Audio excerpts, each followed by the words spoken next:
Today we will discuss the last 5 minutes of your MGP-4. So time is very precious. So I don't want to waste your time. Let us start our discussion from Unit 12. So I will discuss through PowerPoint so that it will be very easy to understand.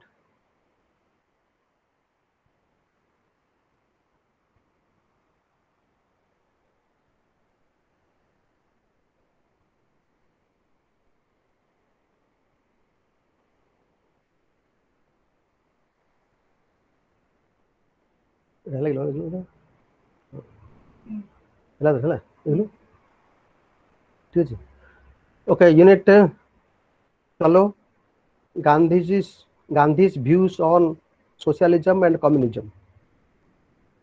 Before starting our discussion, let us discuss what does socialism and communism mean. Socialism is a broad concept. Its meaning differs from person to person, from state to state also.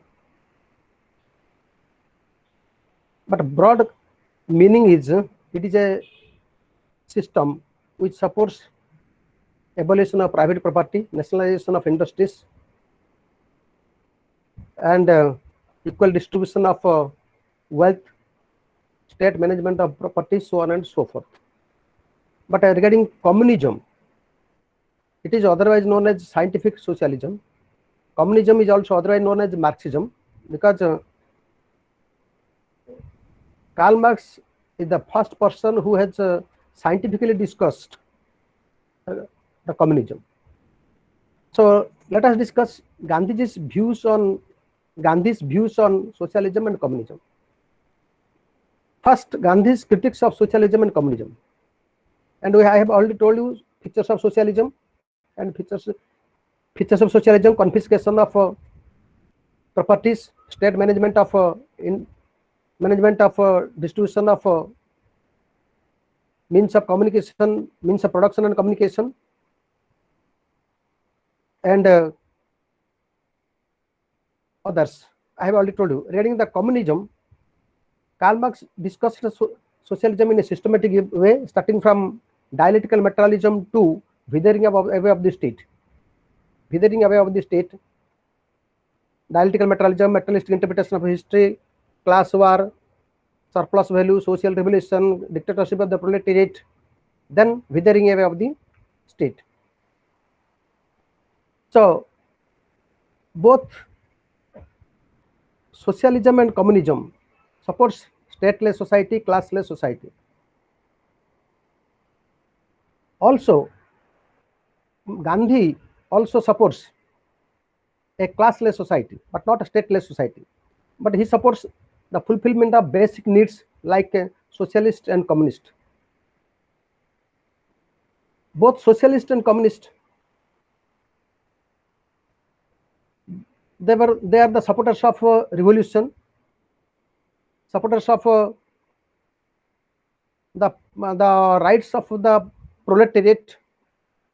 But Gandhi wants the moral upliftment of individual and the state. According to socialist, state is the whole, individual is a part.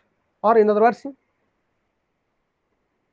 individual is an indispensable part of the society. But according to Gandhi, individual is also a part, but an individual, with the individual, development of the state can be made. So by the individual, moral society can be established. But regarding his attitude towards socialism, he was not a supporter of materialistic interpretation of history. He was not a supporter of class war. He was not a supporter of withering away of the state. Because according to materialistic interpretation of history, matter is the region of class distinction. Matter is the region of division of society into two classes, haves and have-nots. But Gandhi says matter plays a limited role in the society or in the life of the individual. Other factors also play important role in the life of the individual. Regarding social transformation or change of the society, Gandhi opposes class war, but socialist and communist, they support class struggle. Only by class struggle social change can be made. Class struggle means between the two classes, haves and have-nots. Haves possess all means of production and distribution, and have-nots, they possess nothing. Or ultimately, a confrontation, a clash between two will be made. So a violent struggle will be made between haves and have-nots. But Gandhi was not a supporter of class struggle, but Gandhi was a supporter of change of individual's heart. Gandhi was a supporter of social transformation through non-violent methods. So according to him, communist methods or socialist method is immoral, and the basis of the state is not class distinction, and possession of property is not the sole basis of the state. That possession of property means the rich people, because they possess properties. Or in other words, non-possession cannot be non-possession. According to socialist, possession of property is the basis of the society. But according to Gandhi, a rich can be a socialist, can be a communist, if he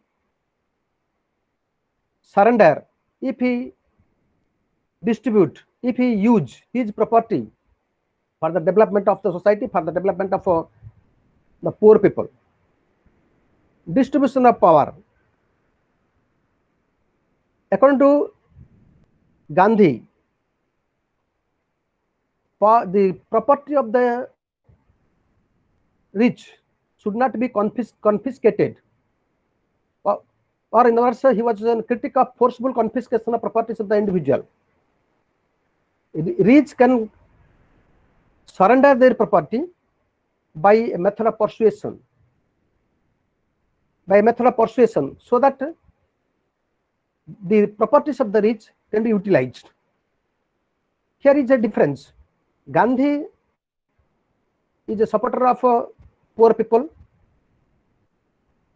Socialist or communist, they are also supporter of the proletariats. But difference is the socialist or communist, they have not touched the lowest section of the social hierarchy. So they have ignored lowest section. In the language of Gandhi is known as Daridra Narayan. So the socialist and communist, they must reach poorest of the poor, that is known as the poorest of the poor, means Daridra Narayan, so that a happy and moral society will be established. Regarding his concept of dictatorship of the proletariat, it is according to Marxist or Karl Marx or communist, they in the class war means between rich and the poor, or in the language of Karl Marx, the capitalist and the labor. In the class war, the proletariat will come out victorious. They will establish their own government. That government will be known as dictatorship of the proletariat. But Gandhiji was a critic of dictatorship of the proletariat. Proletariat cannot only manage the affairs of the state, because in course of time, because they have no they have no experience, they have no knowledge of administration. So ultimately, power will be vested in the hands of a special class, businessmen, and other bureaucrats. So, in the dictatorship of the proletariat, Gandhi says power will not be vested in the dictatorship, but power will be exercised by the class, a special class, bureaucrats, and the army. So, it is not acceptable. So, he was a critic of dictatorship of the proletariat. Similarly, the communist or the socialist, they give importance to the economic factor of individual's life. But to Gandhi, individual has different aspects of life, such as socio-economic, political, religious, moral, and one aspect, absence of one aspect, put a negative impact on the other aspect. So fulfillment of only economic life, economic needs, fulfillment of only economic needs will never be helpful to the needy people, or will not help to lead a good life.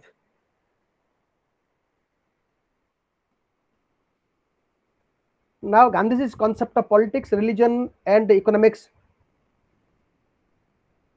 according to Marxian or socialistic point of view. Politics. Politics, what is politics? Politics is not a means to Gandhi. Politics, you know, it is a day-to-day affairs of the government is known as politics. Day-to-day affairs of the government or affairs of the state is known as politics from political science point of view.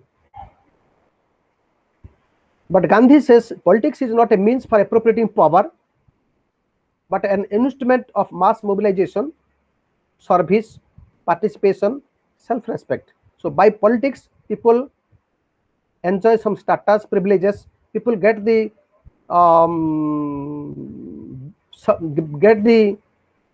privilege to serve the people, to serve themselves, to solve their own problems. So it brings self-respect to the people. So here Gandhi supports politics for all, but not politics for a special class, or for not for a, or no politics not for few.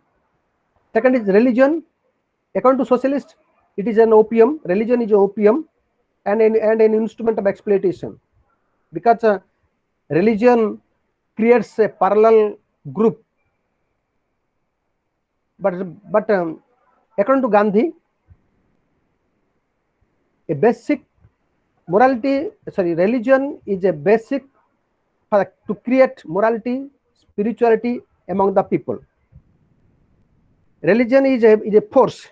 It is a force to create morality and spirituality among the people. So religion cannot be ignored, and the role of religion in the politics cannot be overlooked.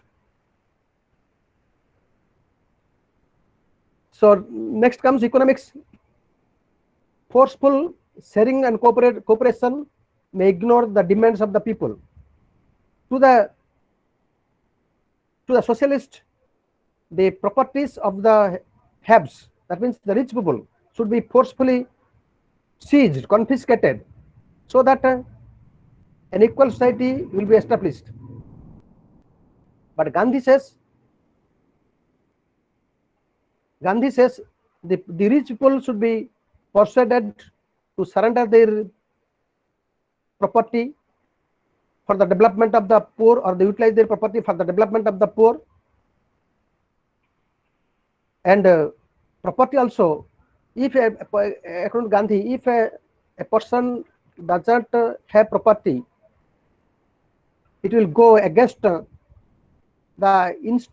instinct quality of the individual, because to acquire property is a human instinct. Otherwise, Gandhi says it is a swabhava of the people. So acquisition of property cannot be ignored, but more and more acquisition of property should not be made.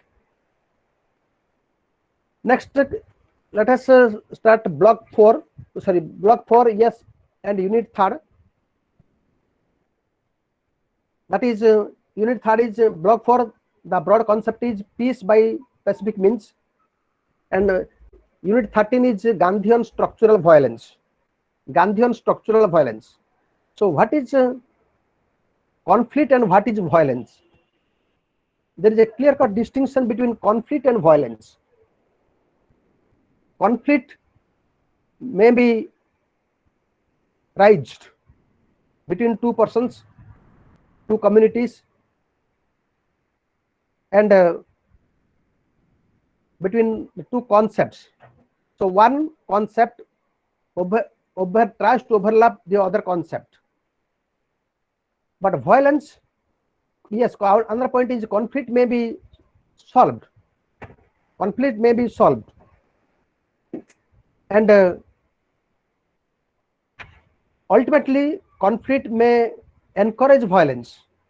But what is violence? Violence means bloodshed, misunderstanding, confrontation between states, communities, results in bloodshed, war, destruction of property, life and properties. So violence is visible. So different between conflict and violence. Conflict may be functional or it may be defunctional. That means conflict may be systematic or it may not be systematic. Next here, let us discuss in a typological way. The typology, violence, it may be direct or indirect. Direct violence involved in persons may be involved in direct violence, or it may be involved in indirect violence. Indirect violence may not be visible. So also violence may be intended, intentional, non-intentional. It may be manifest, clear, or it may not be clear. That is known as a manifest and latent. Similarly, violence may be personal. Personal violence may be physical or psychological. Psychological violence may be physical or psychological violence. Without object or with object, personal violence. Structural violence, which affects the structure of the society. It is known as structural violence. We will discuss structural violence. Without object, or it may be with object, or it may be physical, or it may be psychological. So let us discuss structural violence. Structural violence. It is otherwise known as indirect violence. Indirect violence may be divided into which puts an impact on negative impact on the people is known as indirect violence. Violence which puts a negative impact on known as indirect violence. Indirect violence may or may not be visible. So the indirect violence may be structural or cultural. So structural violence, it doesn't hurt or kill through fist. Fist means by hand, gun or nuclear weapons, but through social structure, poverty. So social structure, that means poverty, distribution of goods, arms race, structural violence, because more and more people will be affected and the number may be uncountable. Impact of globalization. Globalization also affects the structural violence. Globalization, you know it, free access of goods and services between the states or among the states is known as globalization. So globalization, rich states economically exploit the poor states. So the people of poor states are affected. So it is also one type of indirect violence. Next is nexus between arms production and politicians. Arms production, nexus between arms production and politicians. It is evident in modern days. Arms production means in some states private enterprises produce arms and ammunitions, and they want to sell their arms to different underdeveloped or poor countries. So politicians, there is a relation, illegal nexus between politicians and arms production by producer of arms, so that the arms producer sells arms to the underdeveloped countries. Result is more and more amount will be utilized for the purchase of arms and ammunition. Development will be affected and poor people will be affected. So it is one type of indirect violence. Similarly, poor countries are affected because of there is a gap between rich and poor. There is a between rich and poor arms race. So poor countries, they also try to compete with other countries to purchase arms and ammunition. You take example in this context. You take example of the arms race between India and China. Just India is, I must say, India is constrained to purchase, to have Rafale aircraft from France in order to meet the challenge of China. So it puts a negative impact on the economy of India. So poor countries are affected by arms race also. It is also an example of indirect violence or structural violence, because it is structural violence, which it puts a negative impact on the community as a whole. Cultural violence means it puts an impact on the culture of the society, the ideologies, the convictions, tradition, and system of legitimation through which violence is made. You see, by this violence, the culture, traditions of the state are violated, restricted. You see, take the case of India also. You take example of East India Company or British people. They introduced their customs and traditions in India. Ultimately, the Indian traditions and customs system was affected. Next is death of people by starvation. People do not sometimes people do not get a square meal per day. Foods are available in plenty. Foods are available, but not properly available to the people. So poverty, malnutrition, and other problems are arised in the society. So death of the people is also possible. It is all one types of cultural violence. Also, faith on karma. Faith on karma means just like you see in we are fatalist, otherwise known as we are karmavadi. So sometimes you see people do not work properly, and he blames his karma. So it is one types of cultural violence. Emphasis on caste system. Caste system, division of society in different classes, higher caste and lower class, downtrodden. So caste system are exploited. So lower people of lower caste are exploited by the higher caste. Debate of getting people of lower caste are debate of getting equal adequate privileges and status in the society. It is also one types of cultural violence. So Gandhian structural violence. So to him, reason of violence is not the structure but in the person. So structural violence is possible, is made by colonialism. I have already discussed meaning of colonialism. Means if a state establishes a business center in other states and tries to influence the socio-economic political condition of that state, is known as colonialism.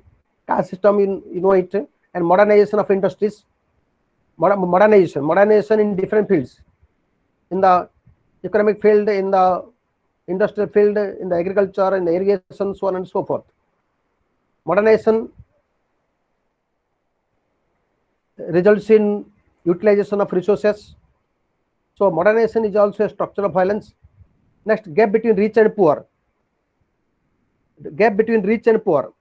Rich and poor countries, rich countries, they try to exploit the poor countries through different means.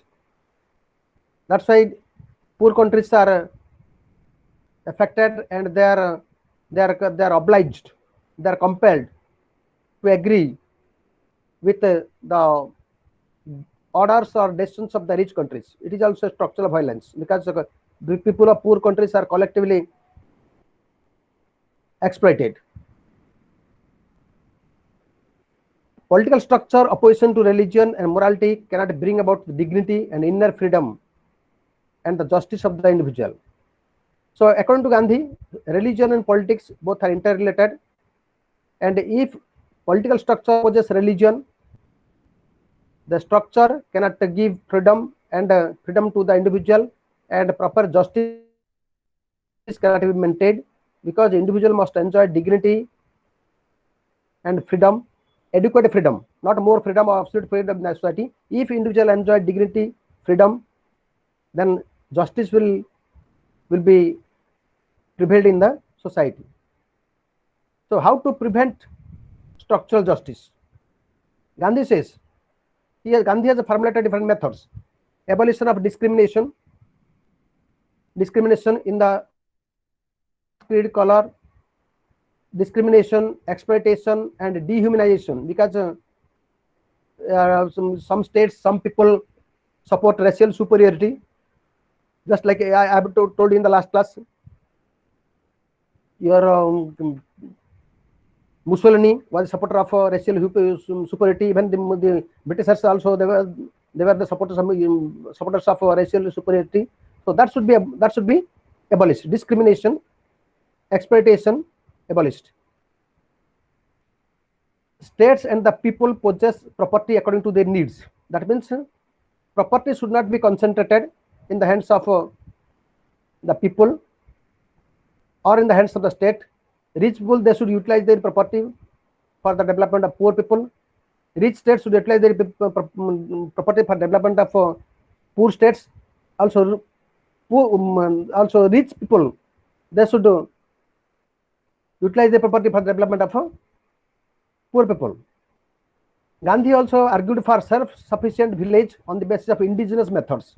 Indigenous methods means methods available in the village, indigenous methods. So the villages must be self-sufficient in the economic field, in the social field. People should solve their own problems. They solve their own problems, and they should participate in the political process. Power should be decentralized. More and more facilities should be given to the people, so that village will be self-sufficient, and they should use their own indigenous methods. That means introduction of cottage industries, because it will generate more production, so it generate more labor, and the economic condition of the people will be developed. Ahimsa or Sarvodaya system should be adapted to control violence. Ahimsa, non-violence, adapted to control violence. So violence may be controlled by peaceful means, or it may be controlled by forceful means. But Gandhi was a supporter of ahimsa, or use of ahimsa method for the solution of violence or to control violence. And Sarvodaya means development of all sections of the society. So that should be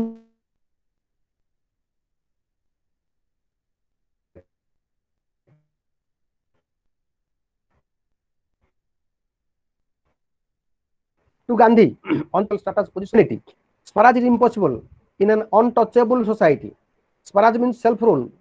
We know it. Swaraj means self-rule, where there is no distinction. People control themselves. People control themselves, and there is no concentration of wealth, no industrialization, or large-scale industries will be managed by the government. Cottage industries will be encouraged. All people, irrespective of difference, enjoy equal status and positions. So untouchables will be abolished. If untouchability is there, there will not be a Sampurna Swaraj. So equal status should be given to all individuals in the economic, social, political, and other fields. That's why for the abolition of untouchability, Gandhi introduced horizon also. Modern education.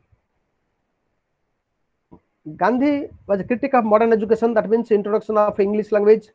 No doubt English language helps us to understand the culture of Western countries, but it creates a new class in the society. It creates a new class in the society.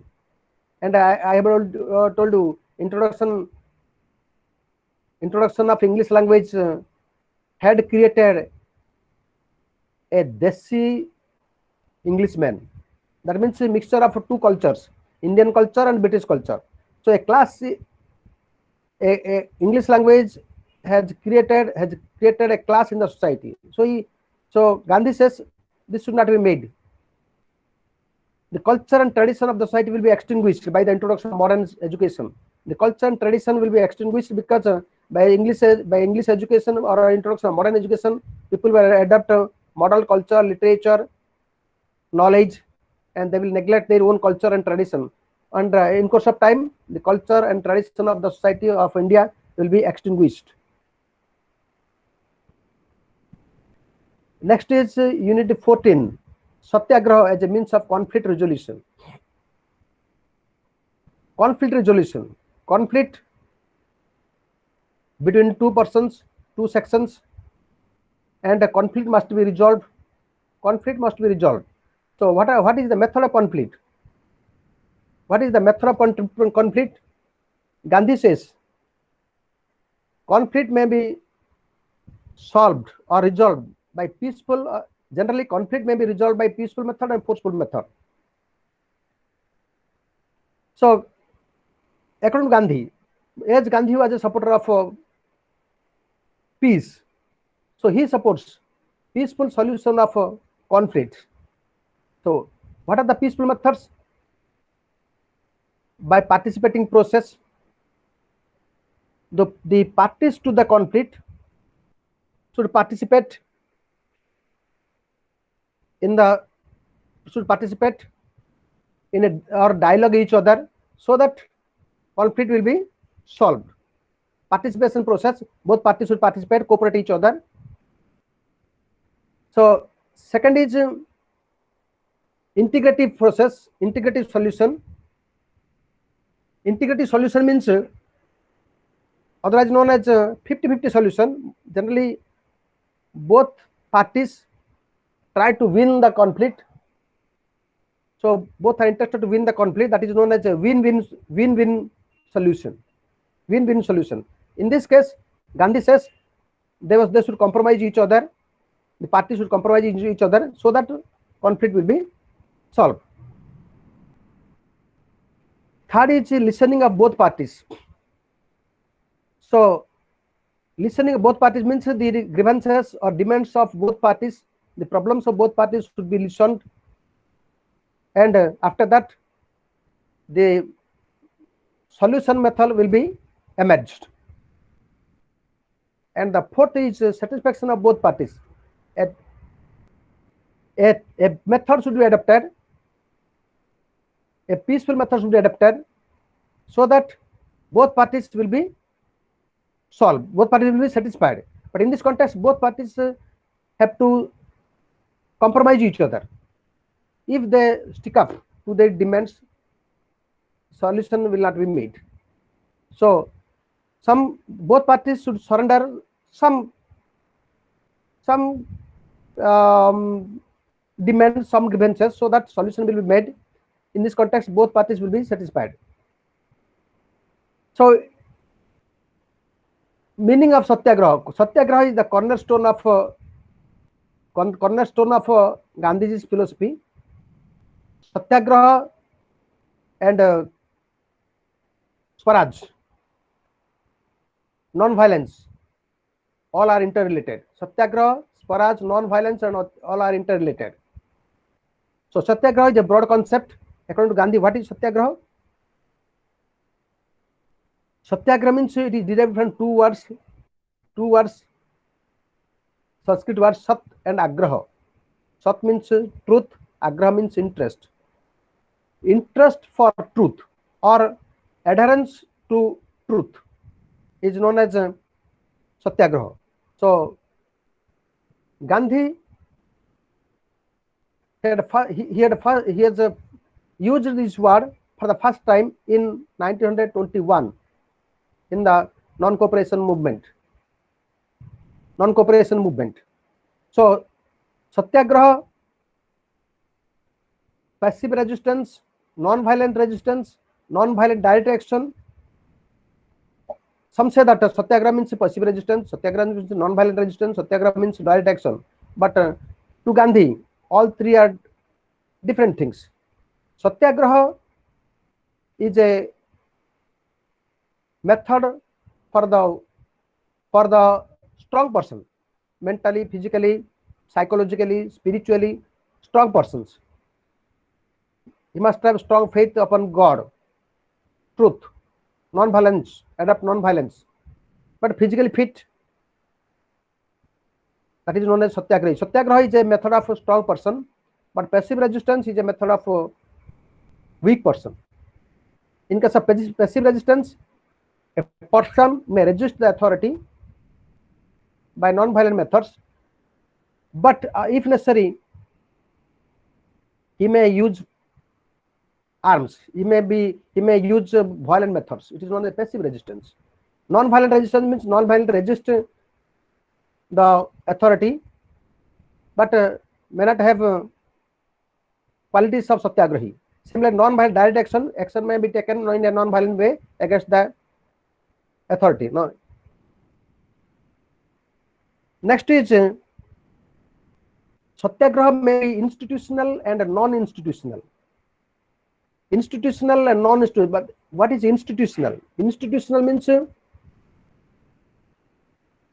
it may be formal, according to procedure. What are the procedures? Procedure means petition, court, persuasion. These are some discussion. These are some methods of institutional Satyagraha. That means adoption of formal rules, adoptions of rules. It is not the institutional method, but not institutional method. Not institutional means non-institutional Satyagraha means methods out of rules, such as strikes, protest, demonstration, lockout, non-cooperation movement, civil disobedience movement, etc., etc. These are some non-institutional methods. These are not included in our rules or in our law. So if the Satyagraha is adopt legal method, it is known as institutional method. If they adopt other than legal method, that other than legal method doesn't mean illegal method. It is known as non-institutional strikes, demonstrations, non-cooperation movement, civil disobedience movement, fasting, so on and so forth. So relation between just demand and Satyagraha. Just demand and Satyagraha. So just demand means legal demands. The demands of the Satyagrahi must be genuine. It must be genuine. They should not demand legal demands. They must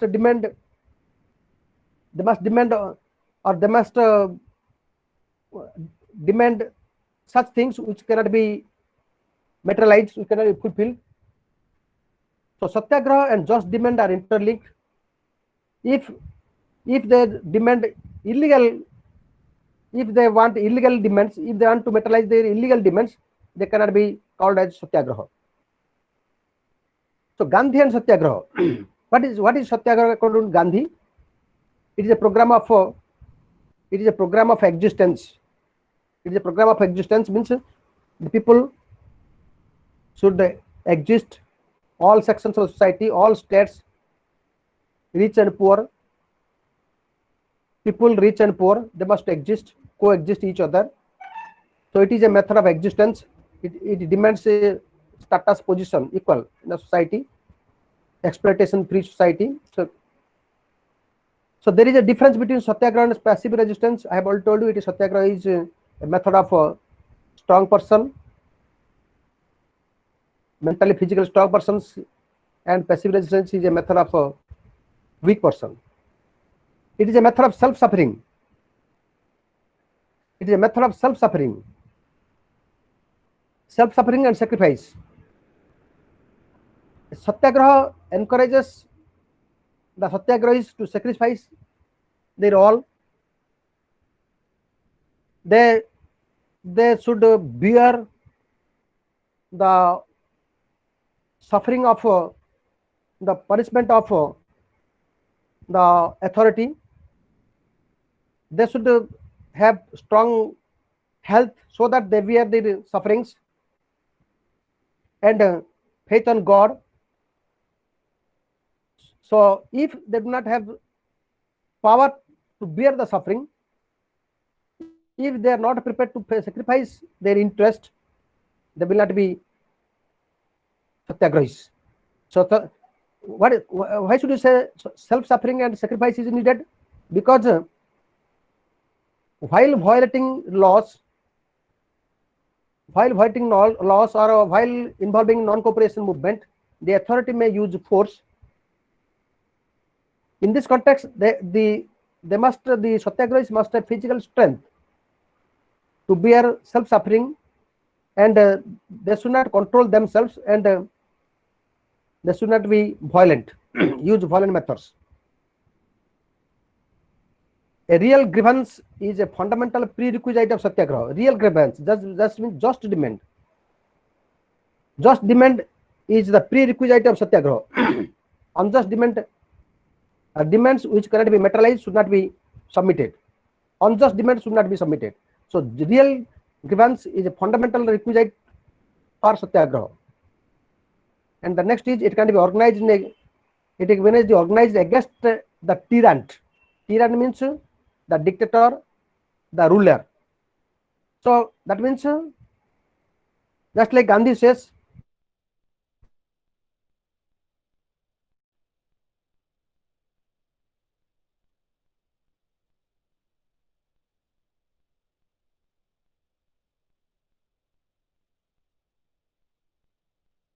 system should be opposed. So it cannot be organized against the tyrant. That means it cannot be organized against the, here in this example, you take the example of British government.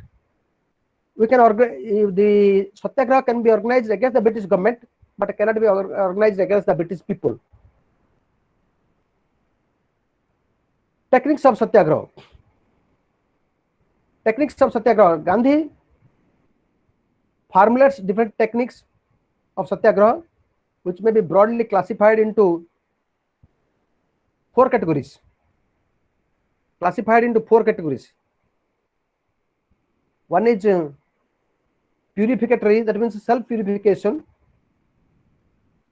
For satyagrahis must be purified, and methods are pledges, prayers, fastings, and other things. These are some methods of purification, self-purification.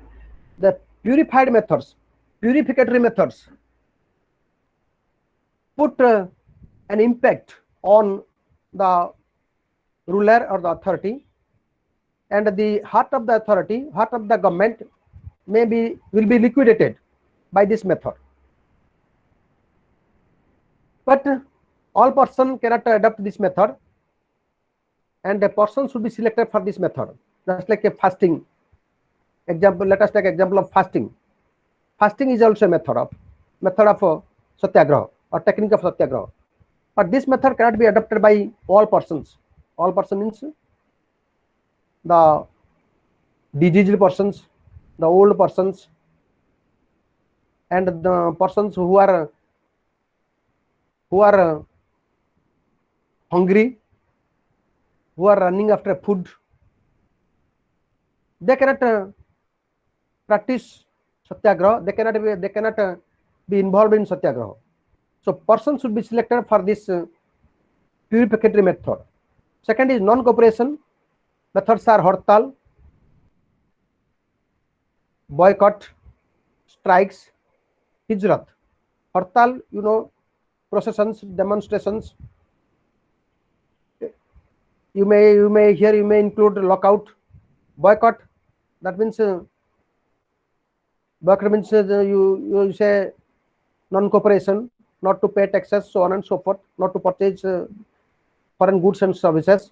Strikes means it is only for the workers who are working in different factories. They can be involved in strikes to fulfill their legitimate demands, but they should adapt non-violent methods. Hijrat means to leave one's own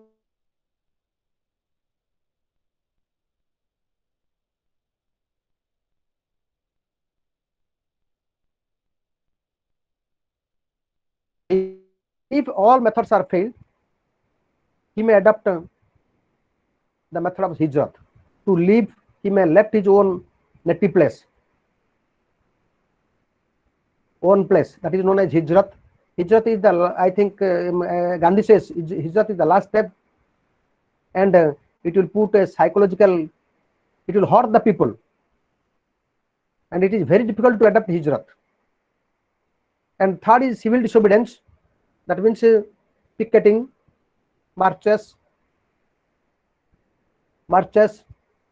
non-payment of taxes, disobeying laws. These are some examples of civil disobedience. But you see, if this method is adopted, then government may use force. Government may put satyagrahis behind the bar. They may be physically tortured, but they should not. The satyagrahis should not give up their demands. They should continue their satyagraha. Picketing, marches, non-payment of taxes, disobedience, etc., etc. Constructive programs. That means the satyagrahis they should be involved in some constructive works. What are the constructive works? Constructive works of the society. Engage in silent, active, constructive works of reforms and social services. So, what are the social services? Removal of untouchability, removal of child labor, removal of exploitation, poverty, child marriage. All these are social evils. So satyagrahis, they should work to remove all social evils silently. This is known as constructive programs. So satyagraha is a means of satyagraha is a tool of or means of conflict resolution.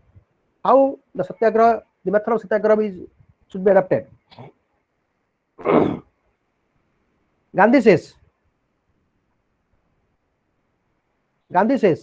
one should act in conflict, define the conflict well, and have a positive approach to the conflict. That means here conflict means one should act in conflict. That means demands. What are his genuine demands? Genuine wants. He should define the wants, because wants are not materialized. They are demand of enjoying facilities and privileges. That's why they are trying to organize satyagraha against the government.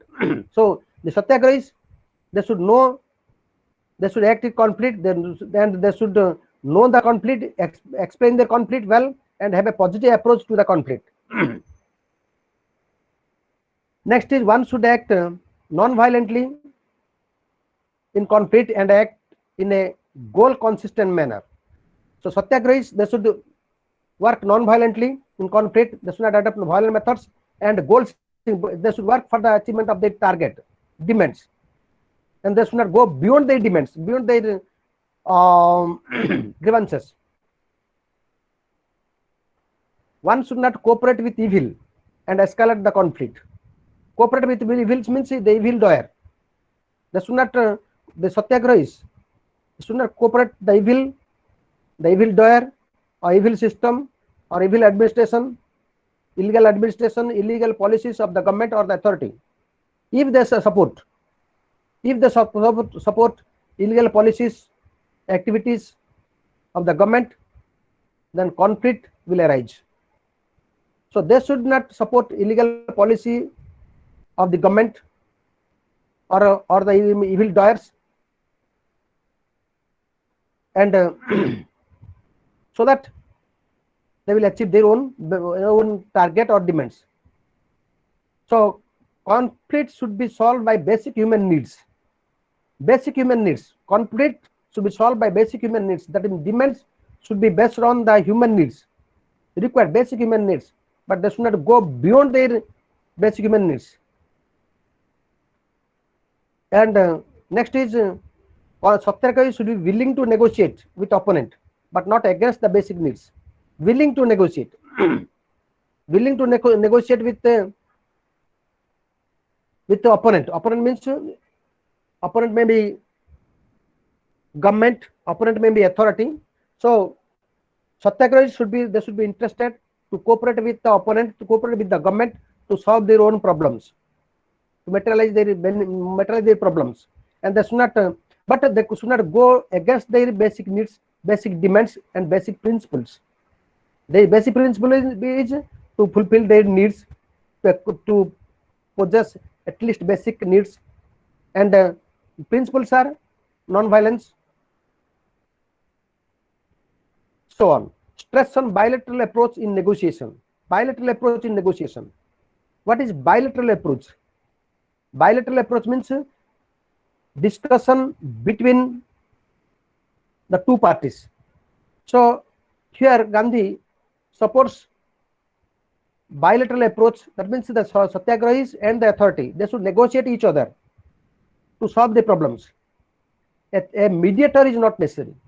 A third party is not necessary to solve the problems. So Gandhi was a critic of the intervention of third parties. So stress on bilateral approach in negotiation. So satyagraha in the 21st century. Today, what is the utility or usefulness of satyagraha in the 21st century? Today also, you see, Indians, they support Gandhiji's principles. Gandhiji's principles of non-violence, Gandhiji's principles of fasting, Gandhiji's principle of say lockout, Gandhiji's principles of dharana, say procession, demonstration. Today also we adopt, or Indians adopt these principles to fulfill their demands. Generally, frequently, then the people they are involved in strikes, fastings. Here are the present. This is the present position. But here you see some persons are very much influenced by Gandhian principle of satyagraha. Say Jaya Prakash Narayan. He adopted Bhudan movement. He requested the rich people to donate their lands to the poor people, so that a classless society will be established. So J.P. Narayan started Bhudan movement according to the principles of Sarbodaya. According to principles of Satyagraha. Similarly, Sarbodaya, he also started Sarbodaya according to the principles of Gandhism. Or Sarbodaya means the development of all sections of the society. Sarva, it is a combination of two words, Sarva Udaya. Sarva means all people, Udaya means development of all people. So J.P. Narayan he had given a call for Sarbodaya. Total revolution. Total revolution means total reconstruction, total change of the society, so that exploitation will be removed. So J.P. Narayan also introduced his concept of total liberation on the basis of Sarvodaya. Also in India, also Sundarlal Bahuguna, he also adopted a Gandhian method of satyagraha in the Chipko movement. It was organized in the bottom level of Himalaya against the deforestation. You know it. Similarly, Medha Patakar, Narmada Bancha Andolna in the river Narmada river in the river Narmada Bancha Andolna, and Nelson Mandela against the racial discrimination of South African people, South African government, South African government, Nelson Mandela. Nelson Mandela raised their voice against the racial discrimination policy, black and white, distinction between black and white in the South Africa. So he adopted Gandhian principle of satyagraha.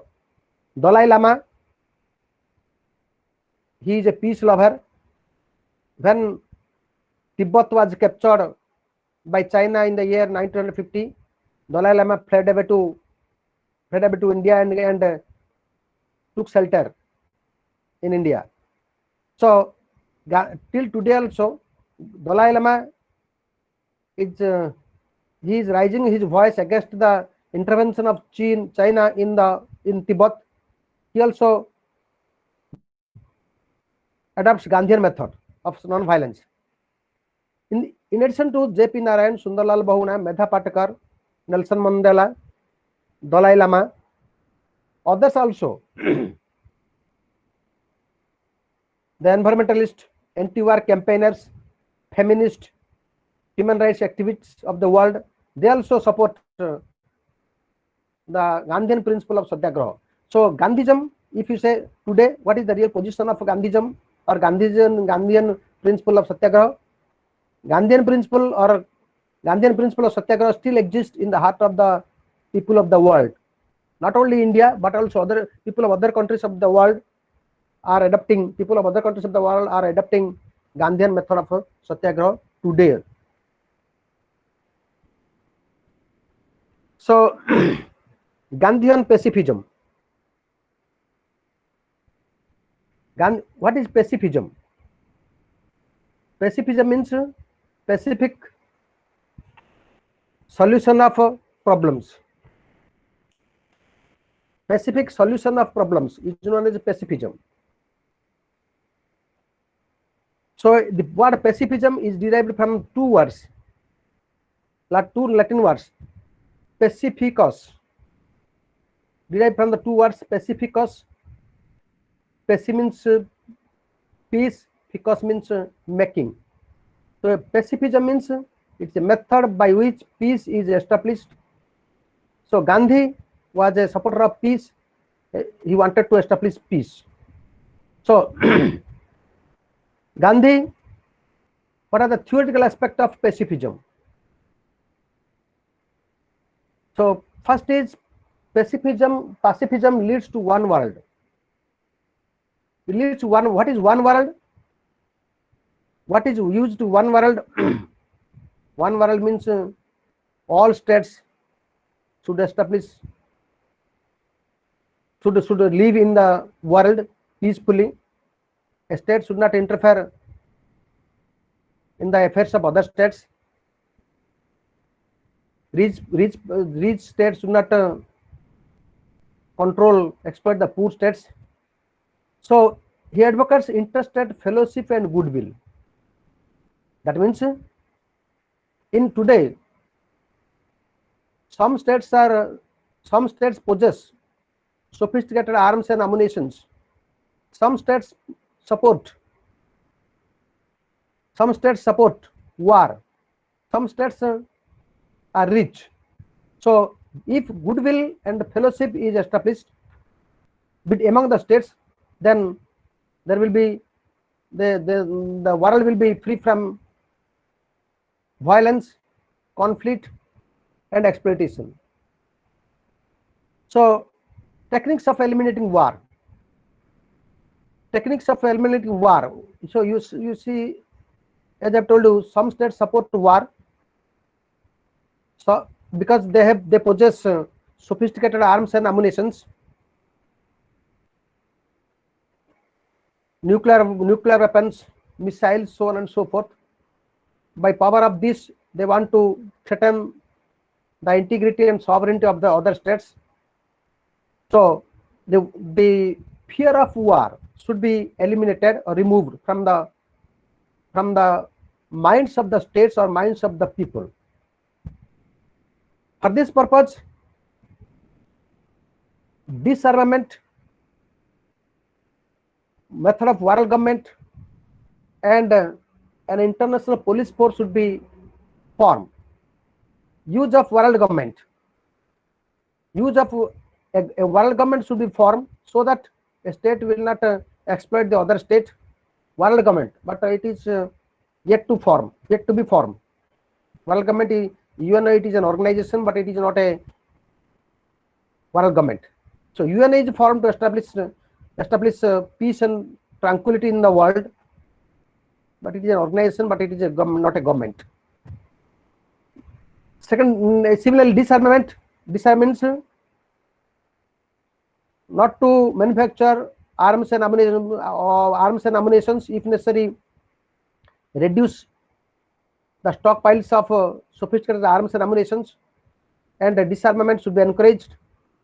Otherwise, you see, as more and more states are manufacturing sophisticated arms and ammunitions, if arms race is held, if world war is held, then the whole human community will be extinguished, will be vanished in the world. So disarmament, the method of disarmament should be adopted, and international police force should be organized. International police force, so that at least peace will be maintained. But so far, international police force is not yet organized. There is no international police force in the world. So Gandhi says Satyagraha is the only method by which problem can be solved, international peace can be established. So it is the substitute to military action. Substitute to military action. What is military action means?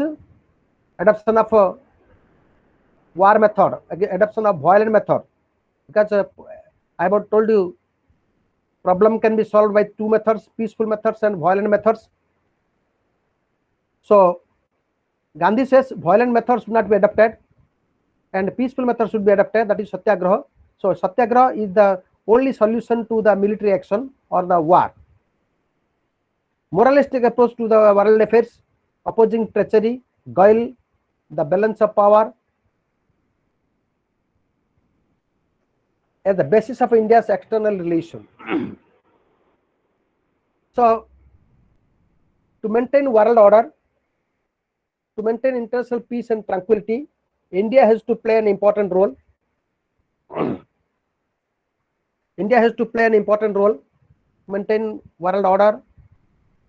In this case, the Indian government, the Indian politicians, they should oppose treachery, guile, and balance of power at the basis. Balance of power means power between two superpowers. The balance of power means balance between two superpowers relating to arms and ammunitions. You say during those days, during the period of Cold War, there was a balance of power between USA and USSR. USA and USSR. So balance of power encourages arms race. So India should take a positive role in this field. Next is Bhagavad Gita and pacifism. I have told you Gandhi was influenced by Bhagavad Gita. Gandhi was influenced by Bhagavad Gita. That means do your duty, and ultimately you will enjoy the enjoy the result. You will get the result. So this principle, forgive to the opponent, this method is derived from the Bhagavad Gita. In this context, he criticizes communism, capitalism, and called for economic justice and called for economic justice, sovereign equality among the states. So, according to Gandhi, communism, capitalism, both are the root cause of exploitation, root cause of war, root cause of violence in the world. So he criticizes methods of communism and capitalism, and it creates capitalism supports distinction between haves and have-nots, rich and poor. Communism supports revolution, supports violent methods to transform the society. That's why he was a critic of communism and capitalism, and called for economic justice. Economic justice means all individuals should enjoy equal status and positions in the economic field. Economic exploitation free society. He wants to establish economic exploitation free society, and sovereign equality among the states. Sovereign equality among the states means all states, rich and poor, they should enjoy equal status and positions in the international society and international community, and there should not be any distinction between big state and small states, rich state and poor states. And rich states have the right to express their views, poor states they should have the right to express their views, and equally treated by the society. Next is rejection of materialism. Rejection of materialism. So rejection of materialism means Gandhi says equality of all states and self-determination of the people. Equality of all states means in the world, in the international field, all states should be equally treated.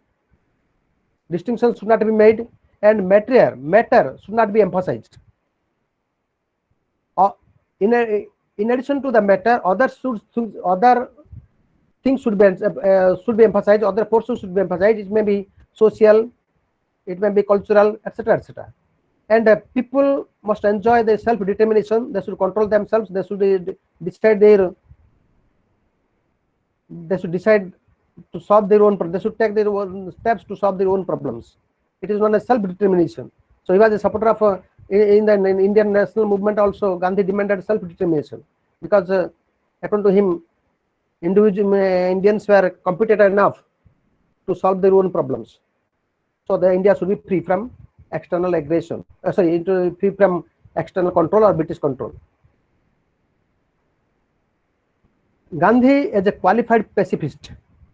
Gandhi was a qualified pacifist. Gandhi was a supporter of peace. Gandhi was a supporter of peace, but not war. But not war. But to him, war may be justified to maintain peace to some thinkers. But war may be justified to maintain peace. But here you see, in case of exceptional cases. So Gandhi is an absolute pacifist. You see, Gandhi was an ardent supporter of pacifism. Even it is evident from the First World War and Second World War.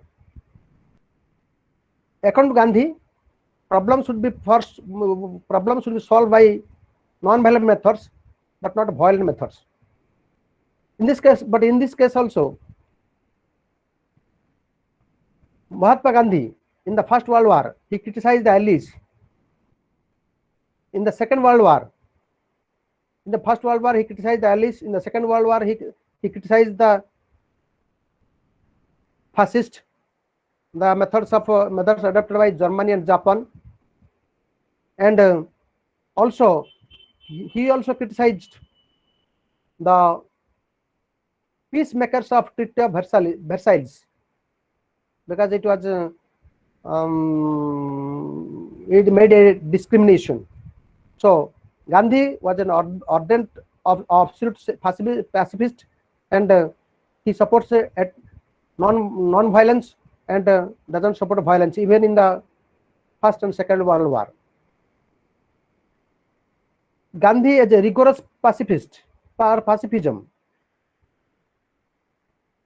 He in the Second World War he didn't support the British government. You see, in the First World War he supported British government, but in the history says in the Second World War he didn't support British government.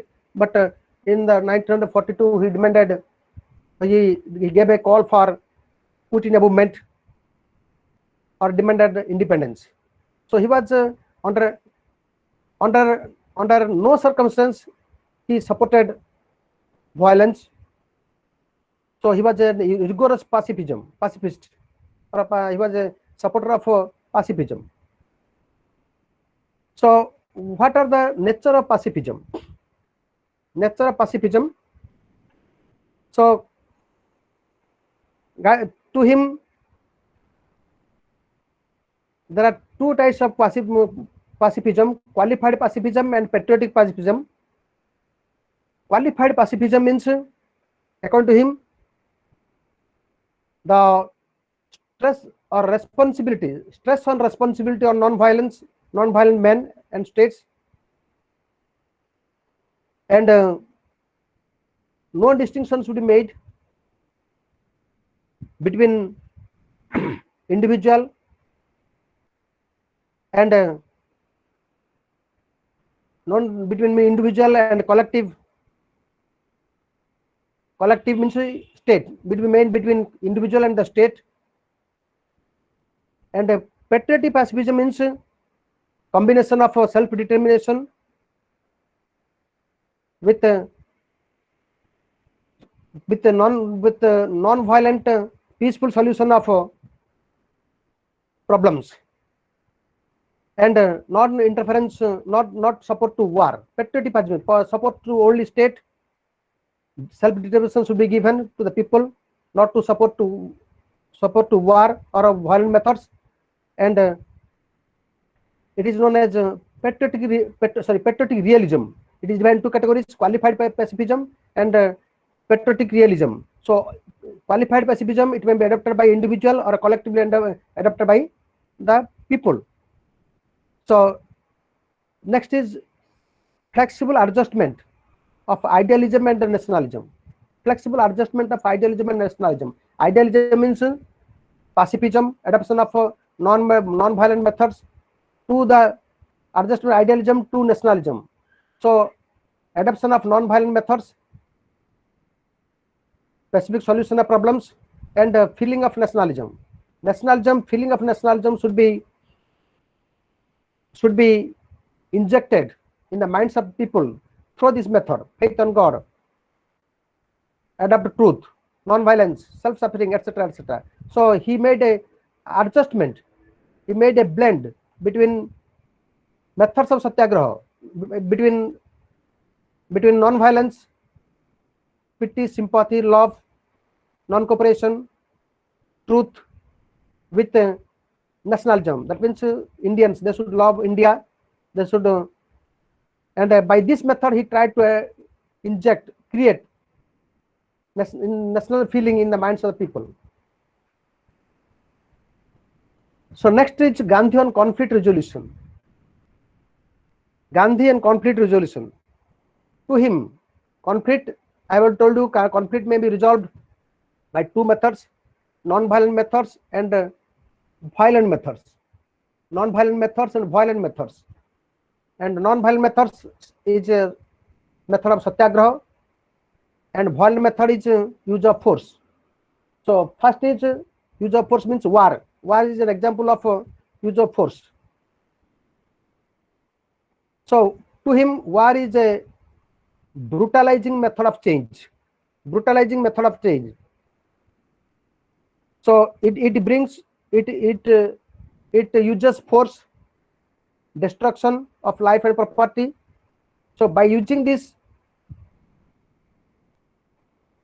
the authority or the state wants to bring change in the society. So that should be given up.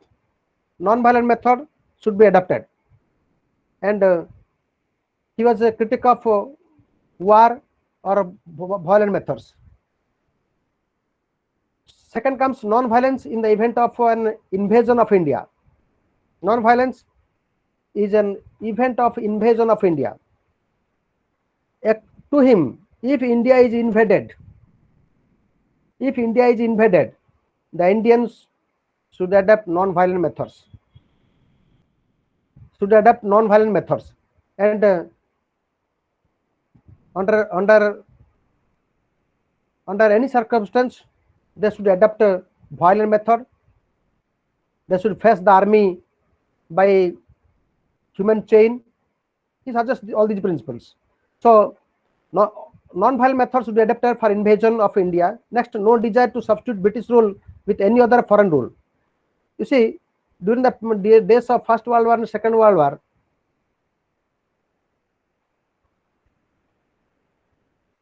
there was a question about the substitution of British rule. Gandhi categorically discarded the substitution of British rule for India. To him, if British rule is removed or discarded, another rule will come into existence. Another state will control the state. In this, another state will control India. In this case, British rule is preferable than other rule. So he didn't desire to substitute British rule with other foreign rule. Next is war. War, no relation to justice. War brings destruction of life and property, and you see there is no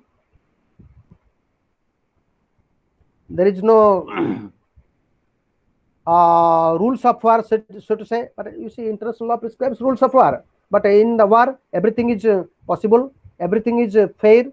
So in the war, both belligerents. Belligerent means both parties involved in the state. Both parties involved in war. They are known as belligerent states.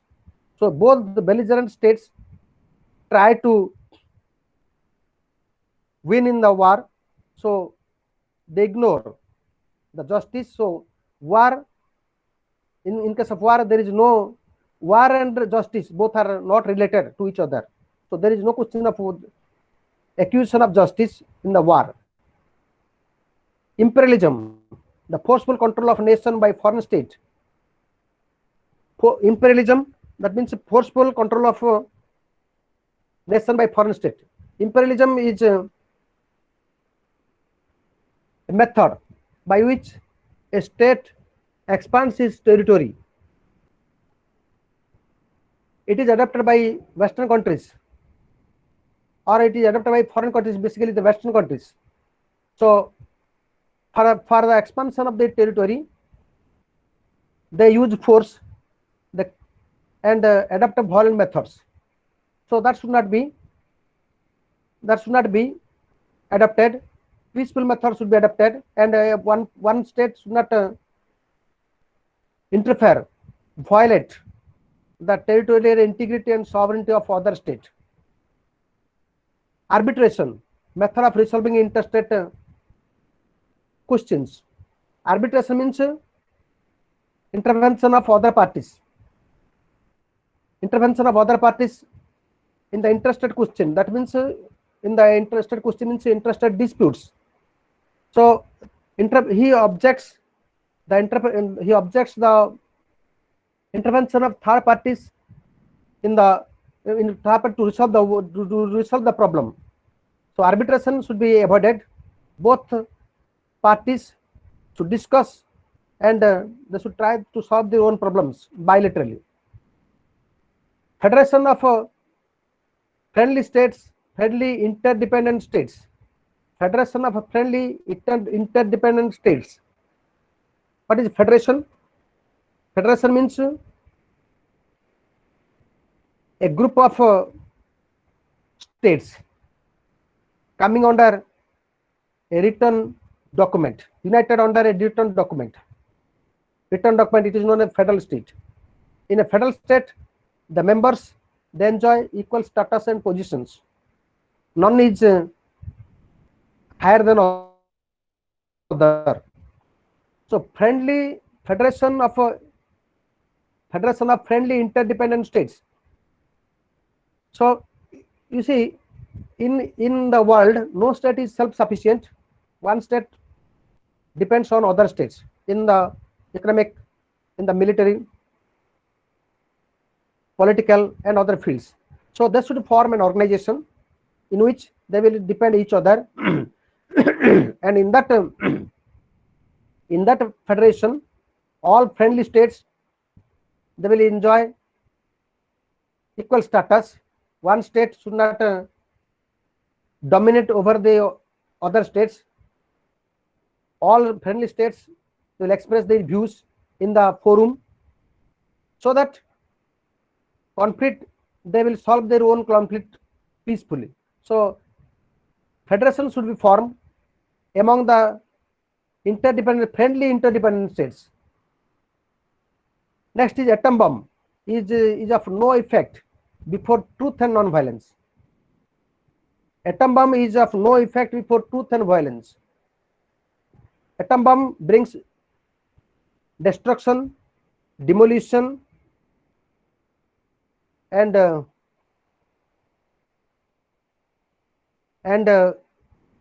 it is a terror, so to say, to the states.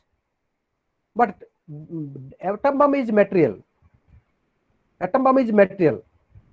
Truth and non-violence is immaterial. Today states support or try to manufacture atom bomb, and they are away from truth and non-violence. He says, atom bomb which is material will not affect, will not control, will not influence truth and non-violence. So state must adhere to truth and non-violence to solve their own problems, and atom bomb or atomic weapons, nuclear weapons should not be used for conflict solutions. Nuclear discoveries created a balance of terror. Nuclear discoveries created a balance of terror. What is balance of terror? Balance of terror means in the world, arms race is there between the states or among the states. Arms race is there. One state tries to threaten the other states by their sophisticated arms and ammunitions. So one state try to terrorize other states. In this context, that state is also involved to manufacture sophisticated arms and ammunitions, so that a balance will be maintained. Balance will be maintained. That is known as balance of terror. It exists in the international society. It is a modern concept. Balance of terror.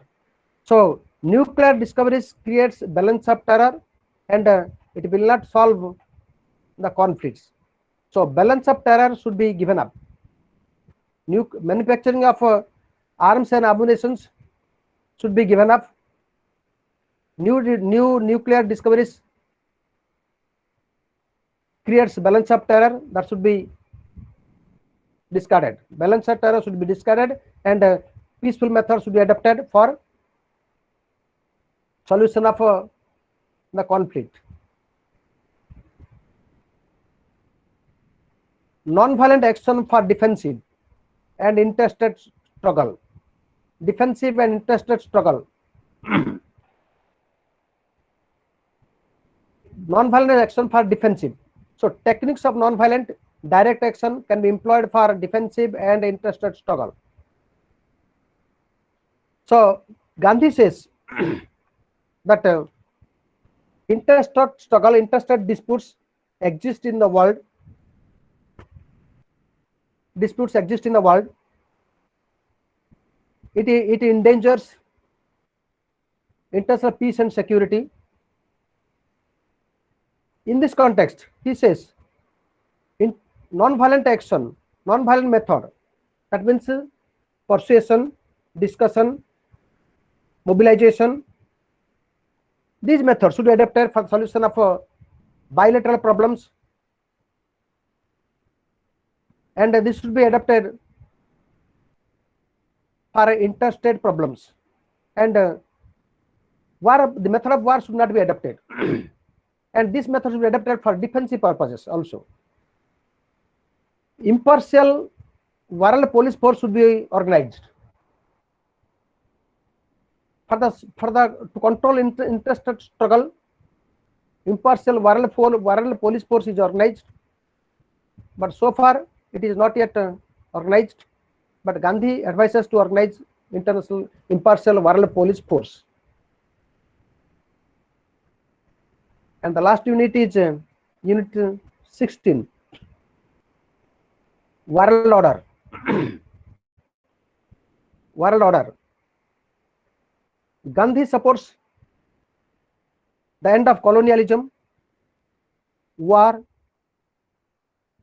and supports to impose peace, and peace treaties may be signed among the states to maintain world order.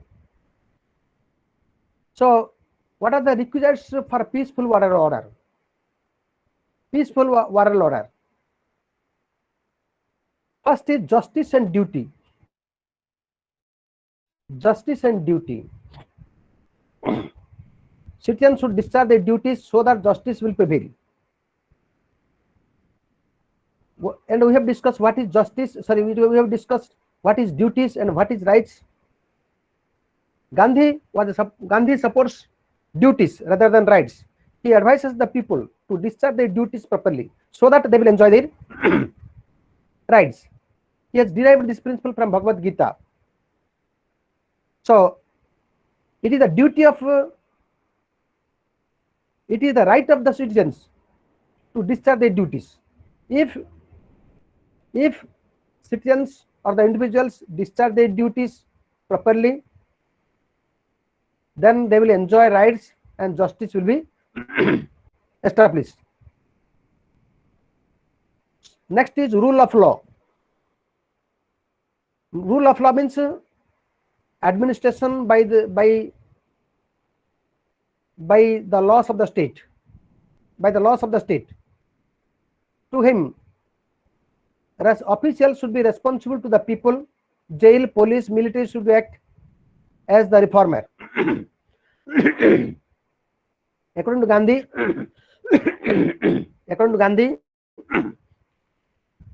excuse me.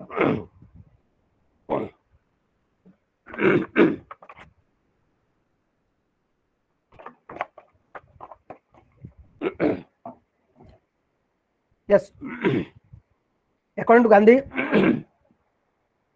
the officials, that means the government officials, they should not disregard laws.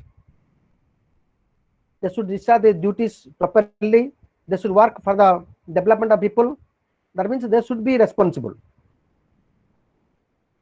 If they perform their duties properly, a better society will be established.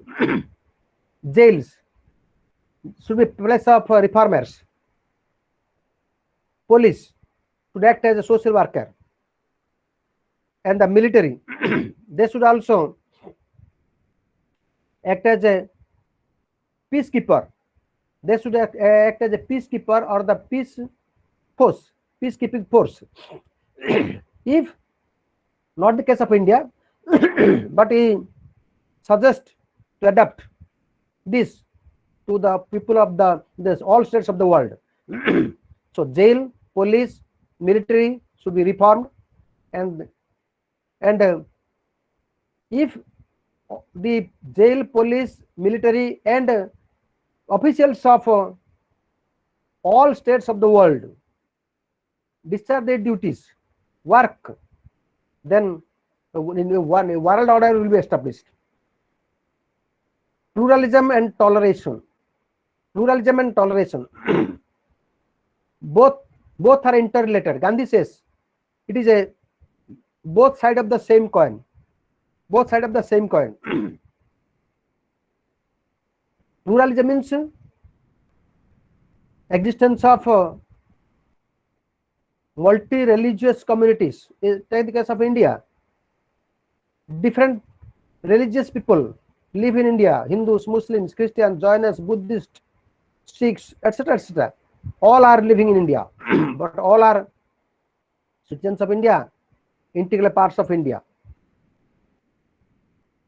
So, but all should live together, and communal harmony should be established.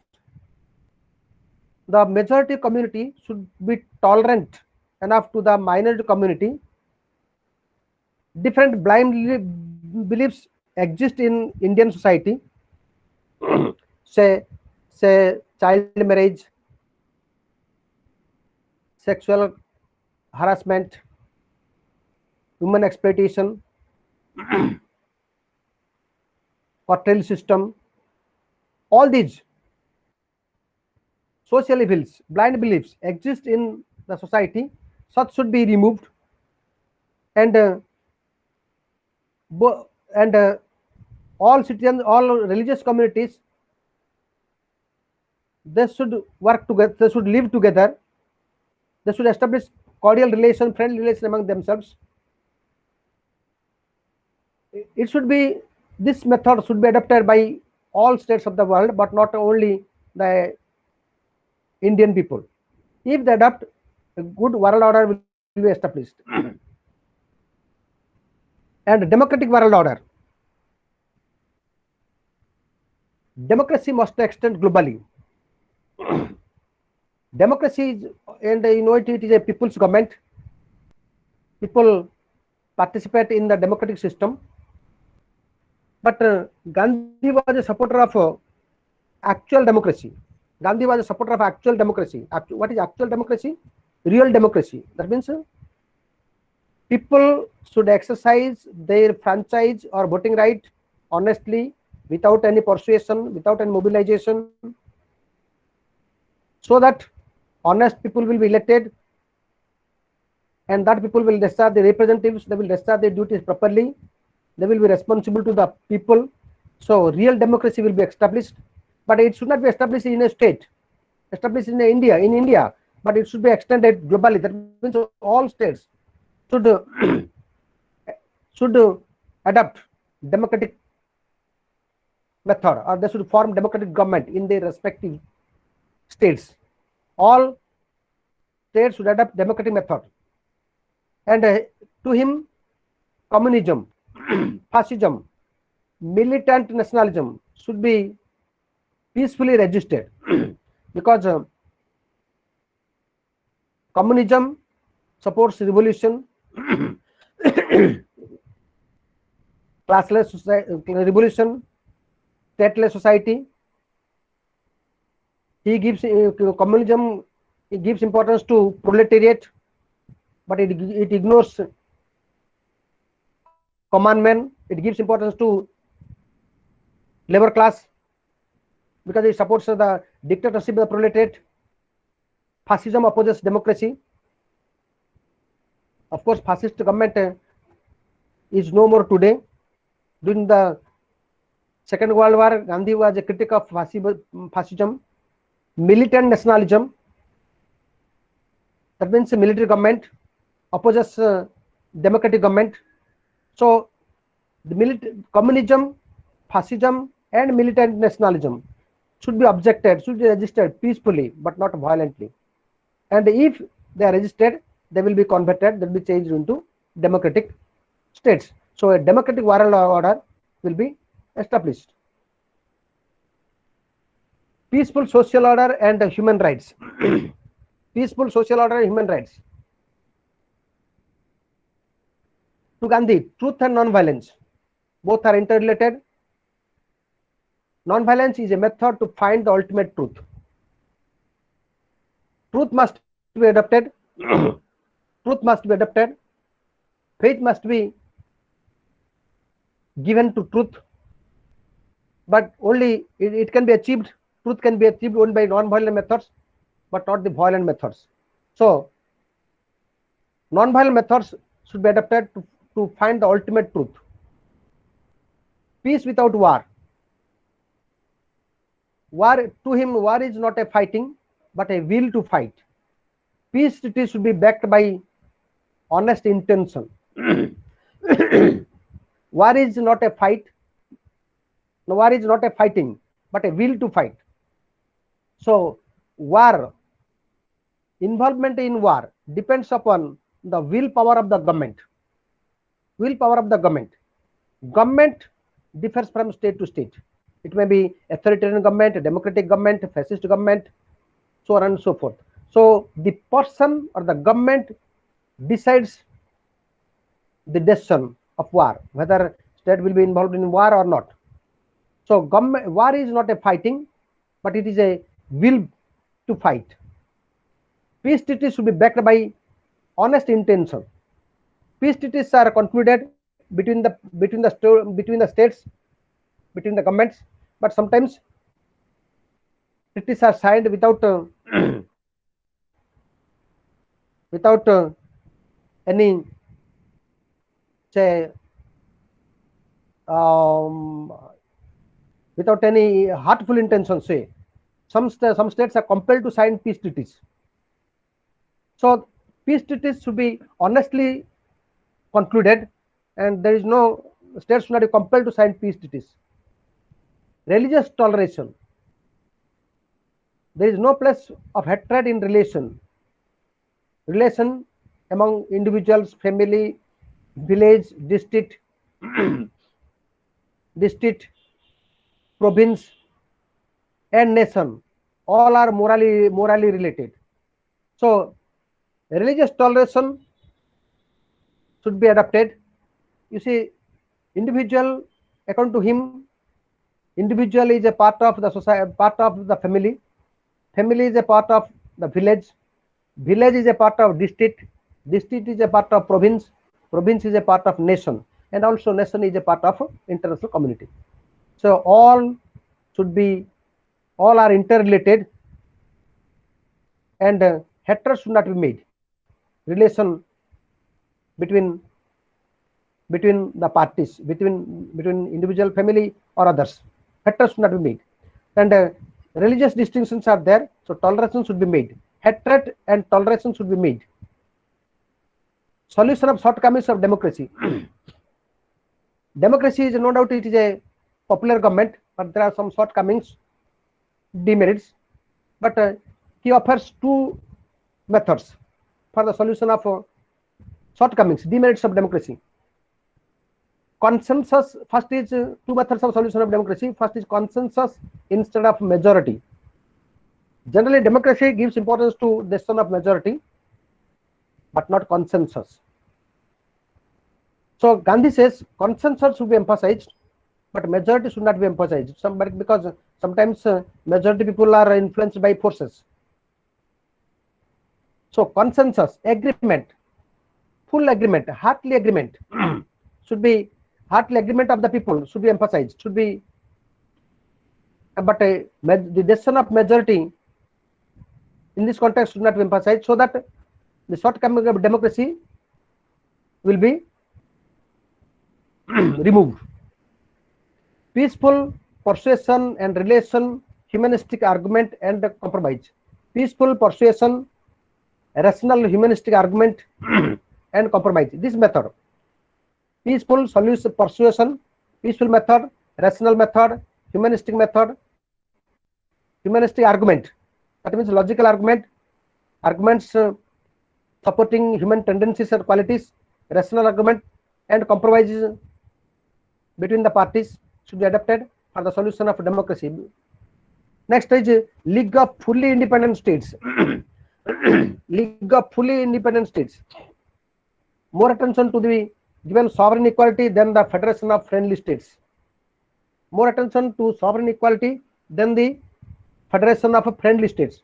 What is sovereign equality and what is Federation of Friendly States? Sovereign equality means there are big, small, weak, strong, developed, underdeveloped, states exist in the world, all states should be equally given, equally treated.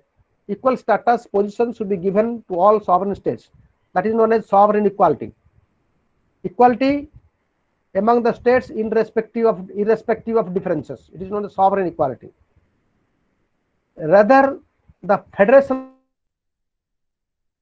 of Friendly States. Federation of Friendly States, you see, federation means it is an organization of friendly states. Here you may cite the example of during the period of Cold War, NATO, SEATO, CENTO, such treaties were there, Warsaw Pact treaties were there, and like-minded states were the members of such agreements. So, Federation of Friendly States should be discarded, and all states should be equally emphasized in the international community. Universal membership for all nations, not a particular state, but all to maintain peace on Satyagraha. Universal membership for all states. So, all nations are members of the international community, and members of only particular states or some states should not be prepared, or chance should not be given. Only chance should not be given to the rich state, powerful state, but all states, rich and poor, strong and weak, all states, they should adopt peaceful methods. What is the peaceful method? Peaceful method is Satyagraha. They should adopt peaceful methods to maintain international peace, and the work. Only one state cannot maintain international peace, according to Gandhi. War, the unsolved problem of international relation. Unsolved problem of international relation. War, he opposes war because it violates ahimsa and dharma. War opposes ahimsa and dharma. Last class, I have told you, states are soulless and individuals have the soul. All states adopt force, support force, exploitation, distinction, and all states want to use force to increase their influence in the international community. So, he opposes war because it violates ahimsa. Gandhi says by ahimsa or satyagraha method, international peace can be adopted, international peace can be maintained. War should, the notion, the attitude of war should be given war. What is the causes of war? Causes of war. Causes of war: imperialism, fascism, etc. are the causes of war. It is desire to settle disputes at the level of parties concerned and establish one world. Imperialism and fascists, they generally endanger, they threaten international peace and tranquility, and it is evident from the Second World War. Today also, imperialism exists in a different form. It is known as neo-imperialism. So, today also, some imperialist states threaten international peace and tranquility. So, it is a fascism and imperialism are responsible for war, and according to him, the international disputes should be settled at the level of parties concerned.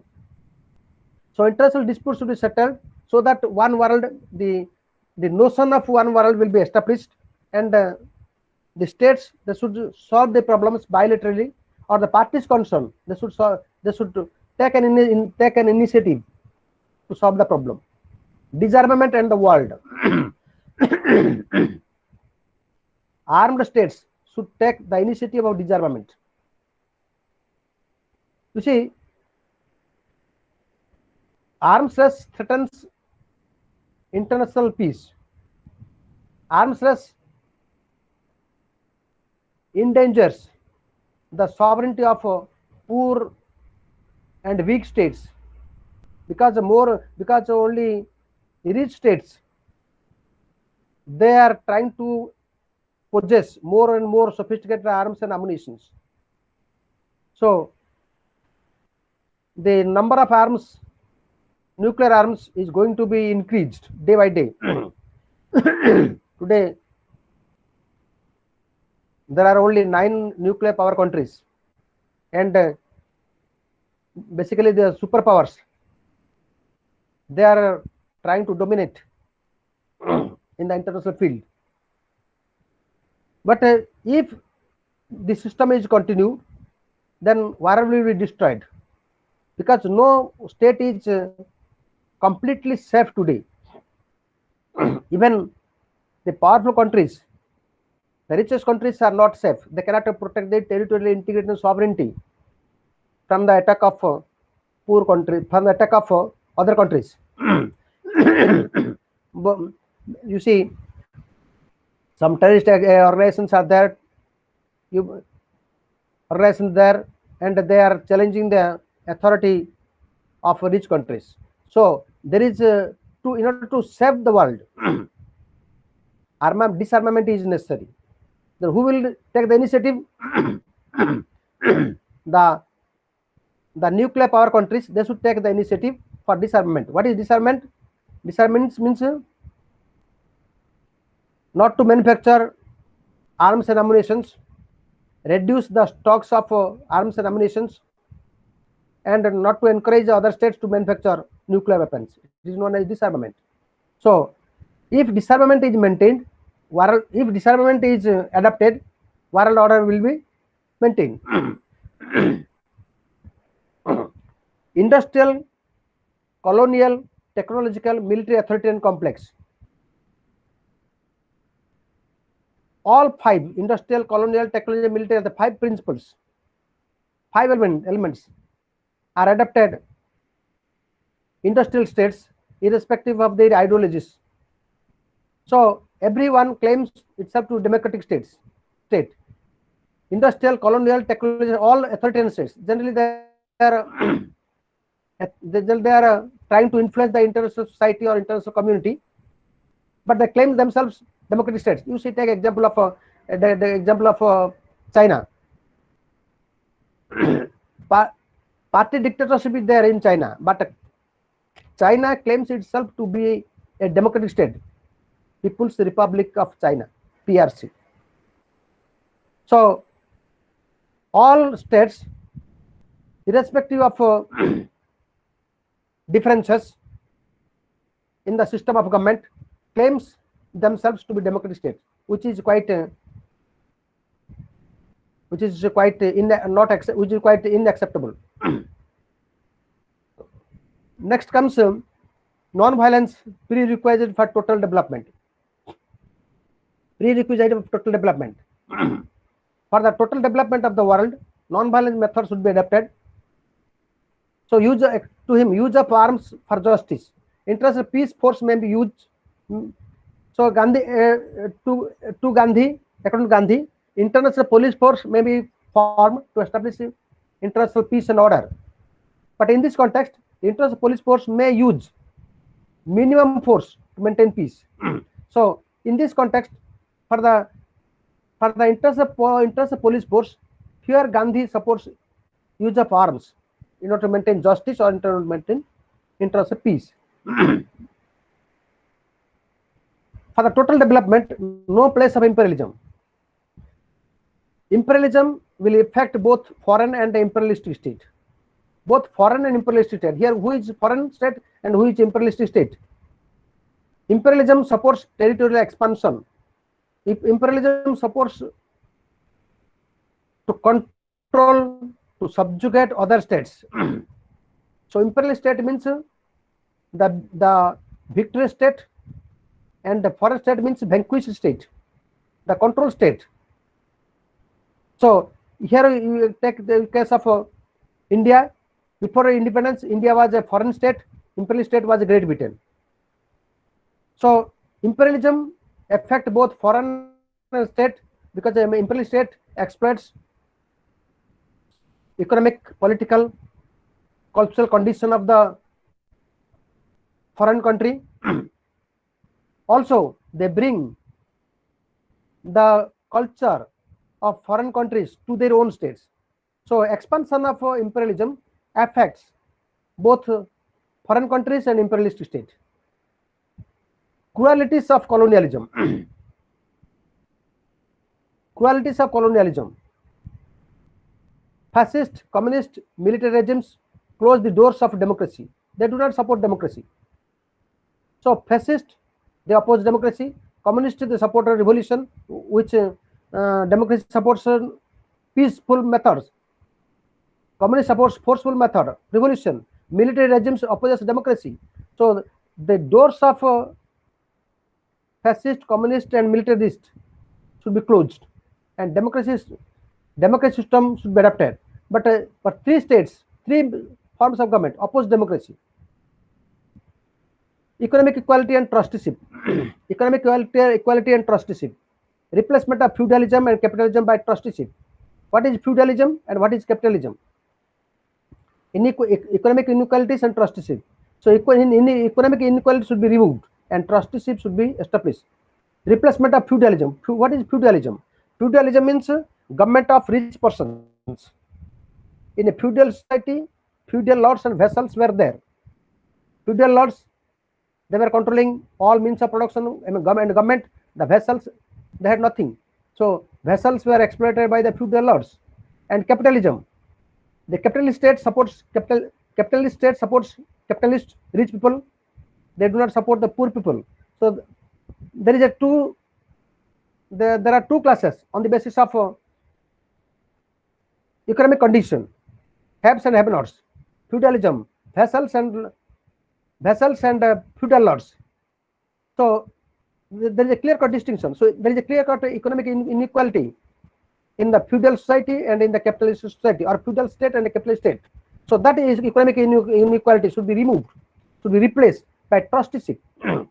Trusteeship means management of economic field by a group of persons, group of private persons, not by public persons. So in this case, the trustee will manage the economic field, economic activities properly. Globalization from below. Globalization should be started from below. Active participation of men, women, youth, and children from all countries for peaceful solution of problems. So globalization should be started from below. The globalization means relation or free flow of informations, resources, money, culture from one state to other state. It is known as globalization. So in this case, in the flow of information, documents, all men, women, youth, children of all countries should participate peacefully. And problems are there. So that problem, for the solution of the problems, all these people should participate. So their role should be emphasized. And the last but one slide, role of Satyagraha in nuclear age. Gandhi says, say no to atom bomb. Say no to atom bomb. And one is normal and spiritual, other is physical and material. What is normal and spiritual? That is Satyagraha is normal and spiritual, and atom bomb is physical and material.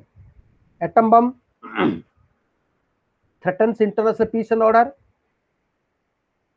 Satyagraha is normal and spiritual, supports non-violence, and by methods of Satyagraha, international order, peace can be established, and atom bomb cannot establish international peace and order. World must take lesson from Indian culture of democracy. World must take lesson from Indian culture and democracy. What is Indian culture? Humanism, secularism, pluralism, rationalism, love, non-violence, and the instrument of Satyagraha, abolition of untouchability, peaceful coexistence, NAM, and all these things should influence other states. These are the culture of India, and these are the culture of Indian democracy. India has adopted all these things: human all are all are all are equally emphasized. Humanity, the feeling of humanity is maintained. All religious peoples are equally treated. Pluralism, there is no distinction among the religious communities. Rationalism is emphasized. Love, non-violence is also emphasized. And satyagraha, abolition of untouchability is made. So we also today also we support satyagraha. Peaceful coexistence is a part of Indian foreign policy. NAM, India is a founding member of NAM. So all these things should be adapted for the solution of adapted to maintain international order. So other states, they should take the lesson. They should take these principles to solve their problems, to establish relation with other countries. So they should take lesson. They should imbibe these principles from India. And the last one is restructuring knowledge. Introduction of productive handicraft in the school curriculum. Introduction of productive handicraft means vocational education should be adapted in the school curriculum so that the students will learn something. They should learn something. They should, and in this context, compulsory, it should be adapted as a compulsory subject. Introduction of vocational education or a production of handicraft. And the protection of a natural environment. State should take steps for protection of natural environment. Natural environment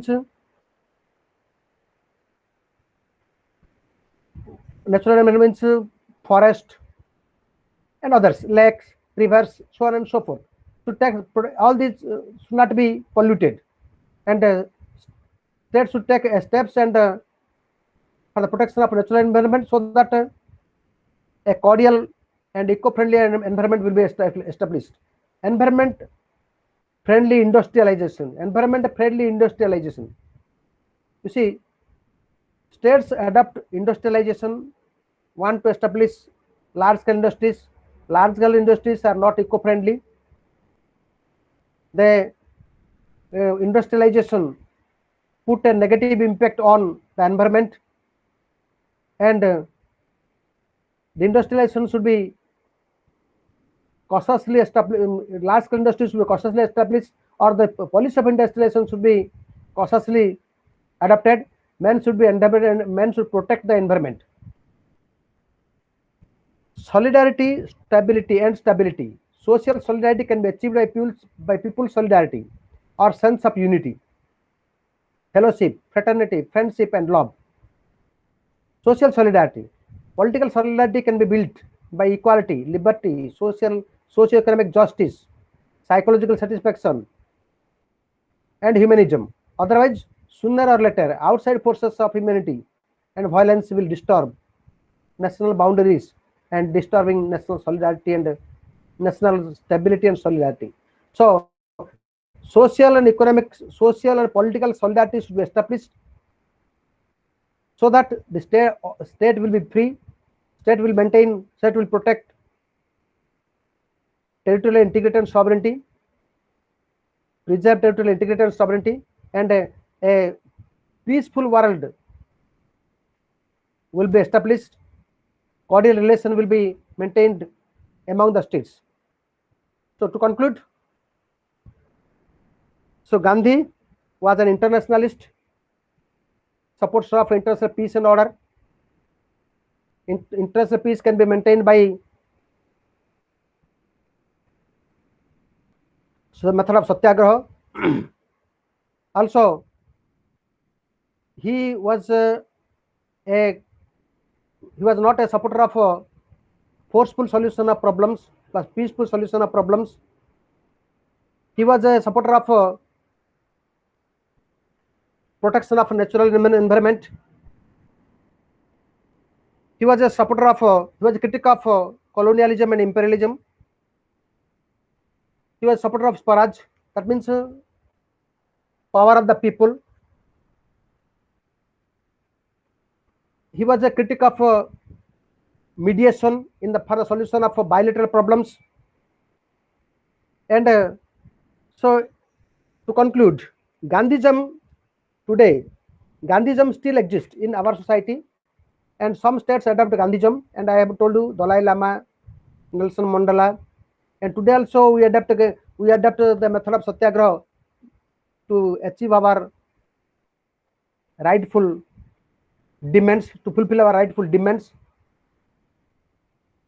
So Gandhism is still exists in the hearts of the, not only in the hearts of the Indians, but in the hearts of the world as a whole. That's all. The MGP-4. If you want any question, please ask.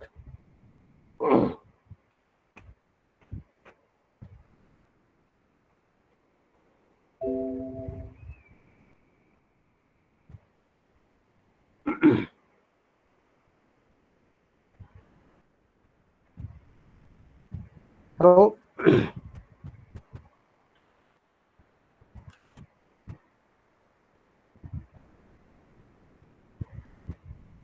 We have concluded MGP-4, and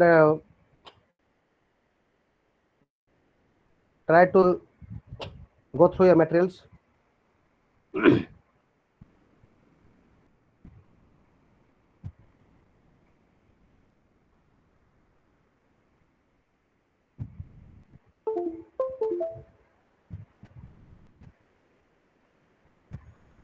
Hello, sir. Jana, sir. Sir.